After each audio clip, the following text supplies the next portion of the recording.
Marian Rivera at comedy concert queen Ai de las Alas nagkailangan nga ba sa kanilang unang pagsasama sa isang pelikula? Ang eksplosibong kumpisal ni Marian sa issue ilalantad. Mga wala talagang hindi nasusolve sa pagdadasal, sa pagtsatsaga, sa paghiling, sa pagpapakumbaba. Lahat talaga babalik talaga sa'yo eh.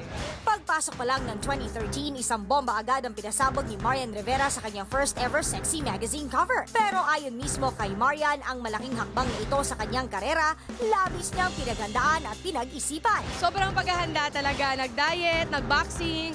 Tapos habang palapit ng palapit itong pictorial, medyo hindi masyadong kumakain talaga. Nakakataba ng puso, alam mo yun, parang worth it talaga yung paghihintay ng 4 years doon sa FHM. Tsaka masaya. Thankful ako na ganito ang kainit ang pagtanggap nila talaga sa akin. Pero hindi rito nagtatapos ang lahat. Marian Rivera has just begun. Dahil sa mga susunod na buwan, matutunghayan ng buong bayan ang pagbabalik ng aktres sa big screen. Nagawa ko yung pelikula with Richard, papalabas itong February.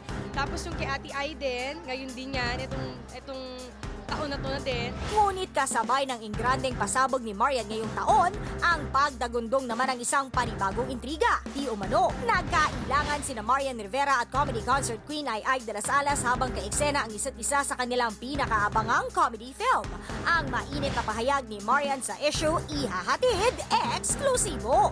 Wala, napakabait ni Ate Ai, tsaka all out talaga si Ate Ai. Nagiging inspirasyon talaga si Ate Ai sa buhay ko na, ay, ang sarap lalo maging komedyante kapag siya yung ka-eksena mo.